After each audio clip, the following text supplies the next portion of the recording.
Slovenija je sedaj pridružena članica, pričakujemo postopek, da se ta postopek pridruževanja zaključi in postanemo polnopravni člani. Dejstvo pa je, da predvsem naši eksperti, strokovnjaki na področju fizike delcev uspešno sodelujejo s CERN-om že vrsto let.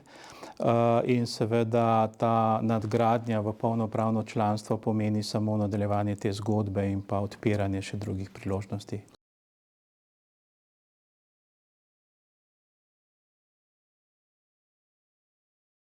Omenil sem, da seveda naši znanstveniki na področju fizike že uspešno sodelujejo. Tukaj moram reči, da z pridruženim članstvom so določene omejitve, se pravi predvsem pri številu strokovnjakov, ki sodelujejo.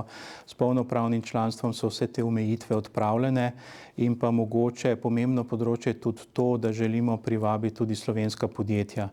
Pri dobavi opreme gre predvsem seveda za visokotehnološka podjetja.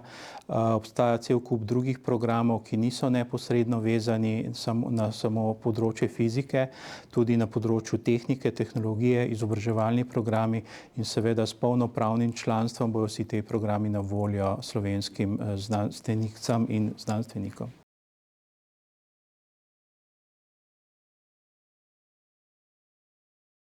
Gotovo v nekem zelo majhnem deležu, ampak pomembneje je mogoče to, da bo postala tudi soupravljavka celotnega programa. Se pravi, mi bomo zdaj aktivno lahko sodelovali pri odločanju o bodočih eksperimentih, bodočih načrtih za delo CERN-a.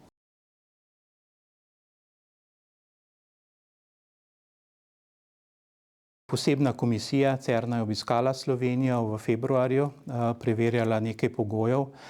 Gotovo lahko trdim, da so vsi ti pogoji izpolnjeni. Gre pa seveda primarno za preverjanje kakovosti znanstveno-raziskovalnega dela v Sloveniji na področju fizike delcev. Tukaj vemo, da imamo izredno močne raziskovalne skupine, predvsem na Inštitutu Jožef Stefan. Potem pomemben pogoj je, da imamo ustrezna visokotehnološka podjetja, ki lahko prispevajo pri dobavi opreme in pa rešitev za CERN.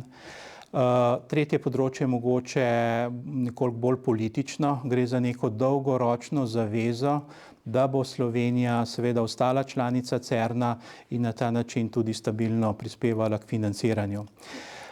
Potem četrti pogoj je vezan na vzajemnost, pravi ne gre samo za vprašanje, ali Slovenija želi postati članica, gre tudi za vprašanje, ali CERN potrebuje slovenske znanstvenice in pa znanstvenike na tem področju. Tudi ta pogoj je gotovo izpolnjen.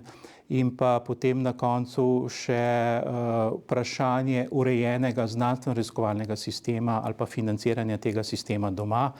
Seveda spet s poudarkom na področje fizike delcev. Tukaj pa tudi, če spremljamo dogajanje v zadnjem letu, dveh, vemo, da se obseg financiranja znanosti resnično povečuje in sem prepričan, da je tudi ta pogoj v celoti izpolnjen.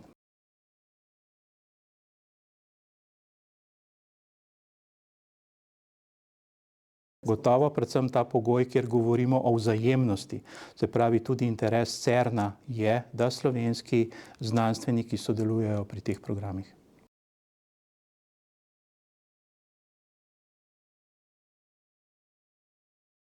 Gotovo je najboljše sodelovanje vzpostavljeno na področju fizike, se pravi te osnovne primarne dejavnosti. Želimo povečati sodelovanje tudi na drugih znanstvenih področjih. Tukaj govorim predvsem o tehniških fakultetah, recimo na področju tehnologije.